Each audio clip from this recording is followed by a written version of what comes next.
Kembali Anda ikuti diskusi terhangat Prime Topik dengan judul Ketersediaan dan Keterjangkauan Sembako di Bulan Ramadan, disiarkan dari Norman Hotel Semarang di Jalan Teuku Umar nomor 27 Semarang. Baik, pendengar dan juga pemirsa, kita lanjut lagi diskusi Prime Topik tentang ketersediaan dan keterjangkauan sembako di bulan Ramadan. Nah, bicara soal kondisi, saya mau tanya ke Mas Pilus ini. Bagaimana keluhan dan juga harapan masyarakat yang sampai kepada jenengan Mas Pilus ini atas dinamika pergerakan harga-harga sembako yang ya pastinya berakibat pada pemenuhan jumlah dan kualitas dalam memenuhi kebutuhan. Bagaimana Mas? Ya, memang keluhannya banyak sih Mas, yang namanya masyarakat itu kan mereka ini tidak pernah artinya begitu ada kesulitan langsung menyampaikan nih. Pokoknya tahunya wakil rakyat ya iso kabeh gitu loh. Dewan itu harus bisa semuanya. Ya memang benar juga, kita nggak bisa salahkan mereka. Sepanjang kita itu bisa artinya bisa menerima, terus bisa komunikasi dengan baik dengan mereka ini, saya kira mereka juga tidak terlalu artinya kepanikan, terus potensi marahnya atau mungkin pada saat puasa ini kan juga benar-benar bisa menjaga. Coba kalau kita itu tidak akomodatif, tidak merespon dengan baik, tidak bisa menerima mereka dengan baik, ya mereka pasti hujatan-hujatan terus ya. Jadi sebetulnya mereka itu hanya kepingin pada saat kesulitan pemerintah hadir di situ gitu loh. Belum ada solusi, tapi kalau sudah hadir dulu itu mereka sudah merasa tenang. Apalagi ada solusi, wah itu keren banget. Ternyata pemerintah perhatian. Awal-awal sebelum puasa itu, kalau kita melihat dari keterangan Mas Bambang selaku Kepala Dinas Ketahanan Pangan, itu kesediaan sembako dan kebutuhan pangan sudah oke, insya Allah mencukupi dalam 15 atau 1 bulan ke depan. Harapan kami atas apa yang disampaikan oleh masyarakat dengan kesulitan-kesulitan itu, ya nanti kita bisa bergerak bersama. Dari akademisi ada Pak Prof ini nanti juga ikut mantau, monitor supaya semuanya bisa bergerak untuk bersama-sama mengawal, bisa mendorong supaya kelangkaan ini benar-benar tidak terulang dan tidak terjadi. Ya, Mas Pilus. Pak Bambang, kira-kira strategi atau kebijakan apa yang dilakukan oleh Dinas Ketahanan Pangan dalam menyikapi kondisi kebutuhan untuk sembako ini, terutama di Ramadan Idul Fitri? Ini juga berdasarkan data yang tadi Panjenengan sampaikan itu, Pak. Ya, terima kasih Mas Pras.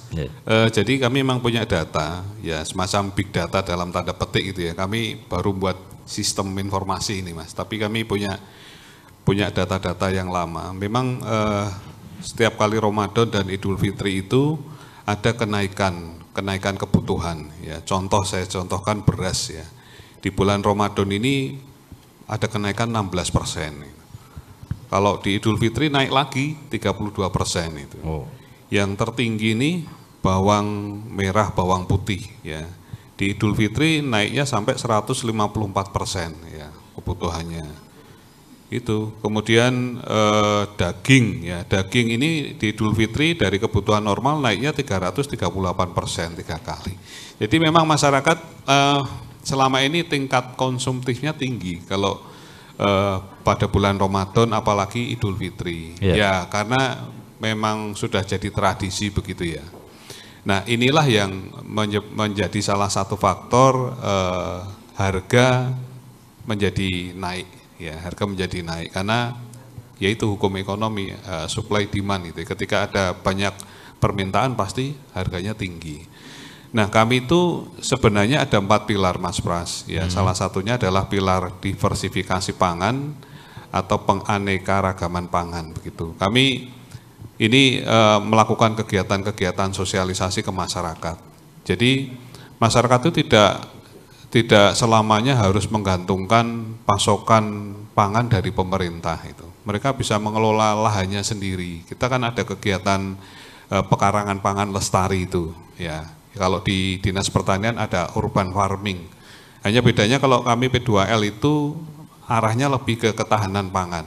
Jadi tidak hanya sekedar bisa menanam sayur jadi subur gitu, bisa menanam buah terus menghasilkan buah, tapi arahnya bagaimana kami bisa mewujudkan ketahanan pangan untuk masyarakat di lokasi-lokasi tertentu. Misalkan masyarakat yang rawan miskin, ya daerah yang banyak angka kemiskinannya, atau yang rawan stunting gitu Mas.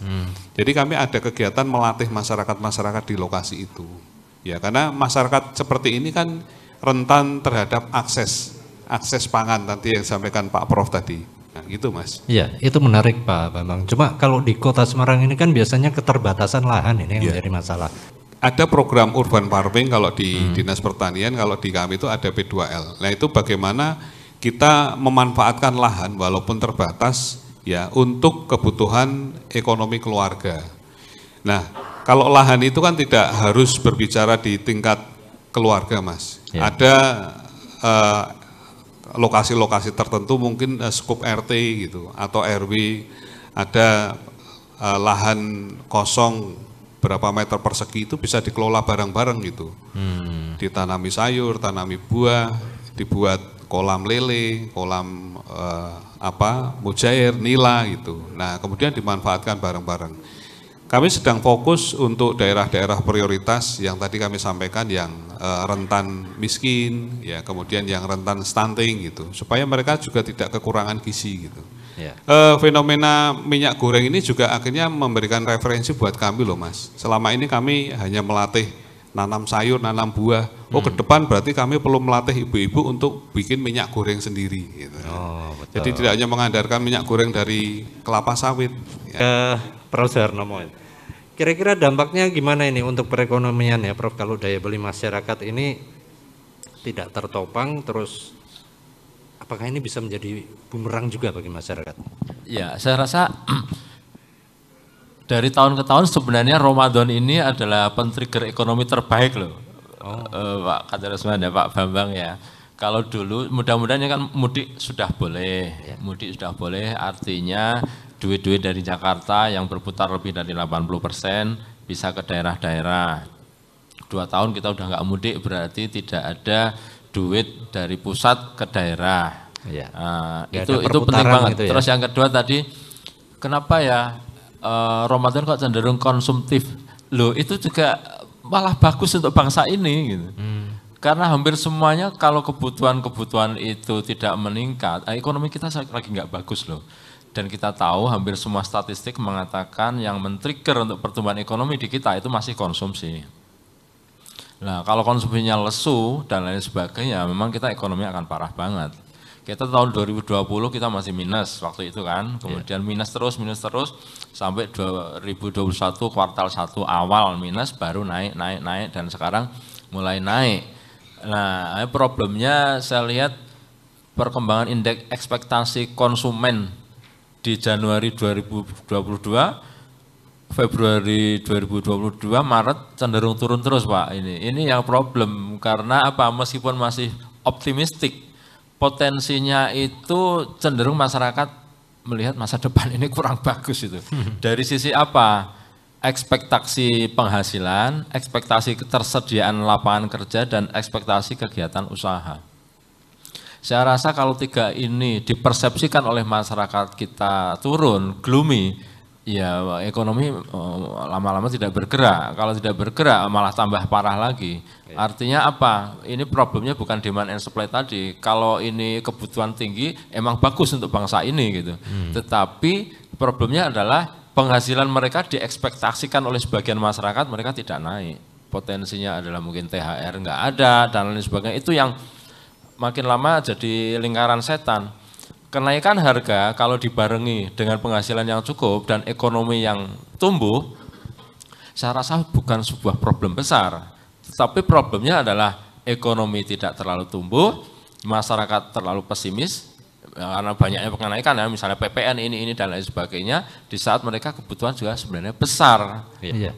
Menarik itu Prof. Tapi kira-kira pemerintah bisa nggak itu untuk menyelesaikan persoalan itu? Kalau kita sih berharap tahun depan kalau ada kenaikan-kenaikan, misalnya PPN, ini mbok agak empatik sedikit, udah tahu bahwa demand and supply menjelang Ramadan, Lebaran itu dibilang oleh Pak Bambang tadi itu pasti tinggi dan itu akan menjadi pemicu untuk pertumbuhan ekonomi sebenarnya. Setelah Lebaran aja gitu. Kalaupun harus naik loh, saya tidak menyarankan pemerintah untuk menaikkan itu, tapi timingnya itu agak sedikit empatik dengan kebutuhan masyarakat dan komunikasi dengan cukup baik. Kalau misalnya listrik industri naik, kemudian PPN naik, meskipun di luar bahan pokok ya Pak, tetapi kan itu multiplier efeknya pasti sangat tinggi. Dan kalau industri dinaikkan listriknya, pasti juga jatuhnya ke konsumen. Enggak mungkin industri mau merugi. Oleh karena itu, ya itu aja komunikasi tentang kenaikan dan lain sebagainya itu mohon diperbaiki. Kalau tentang pasokan, ya saya rasa pemerintah sudah sangat oke ya. Tapi tadi keterjangkauan itu loh, bahwa kalau ini ekonomi tidak tumbuh, sedangkan semua naik-naik dan lain sebagainya, yang problem itu kan kalau level-level umumnya misalnya buruh dan orang-orang berpenghasilan tetap, kalau tadi terjadi perubahan harga, bukan naik loh, perubahan harga, ya Mas Pras kan bisa membayangkan juga bahwa harus makin kencang ikat pinggang itu makin langsing, ya itu bagus juga secara kesehatan, tetapi juga menurunkan imunitas, karena apa? Beberapa hal yang dianggap fun, agak sedikit party lah gitu ya, ngasih sodako, orang-orang yang berpuasa, itu juga pahala tersendiri dan lain sebagainya, mungkin relatif berkurang mungkin drastis juga, dan ini menjadi sekali lagi secara ekonomi malah tidak menggerakkan ekonomi. Kalau semua orang menahan diri untuk tidak berbelanja, ya menahan dirinya itu menjadikan ekonomi tidak tumbuh. Kan bayangan kita orang-orang yang duitnya banyak, belanjanya banyak-banyak, belanja banyak-banyak, kasihkan yang tidak berpunya, jangan ditahan-tahan. Tetapi kalau memang nggak berpunya, ya memang dia harus menahan diri untuk demand supply itu, penghasilan dan pengeluaran harus berimbang. Habis Lebaran nanti kejeglong utang malah jadi masalah baru. Kita break lagi, para pendengar dan juga pemirsa, dan habis ini saya akan berikan kesempatan untuk para hadirin yang ada di sini juga yang ingin menyampaikan tanggapan atau pertanyaan, selain juga dari pertanyaan dari Anda ya, melalui WhatsApp kami di 0818403898. Jangan kemana-mana, tetap bersama kami di Prime Topic. Diskusi terhangat Prime Topic disiarkan dari Norman Hotel Semarang di Jalan Teuku Umar nomor 27 Semarang dengan judul Ketersediaan dan Keterjangkauan Sembako di Bulan Ramadan, akan kembali setelah yang berikut ini.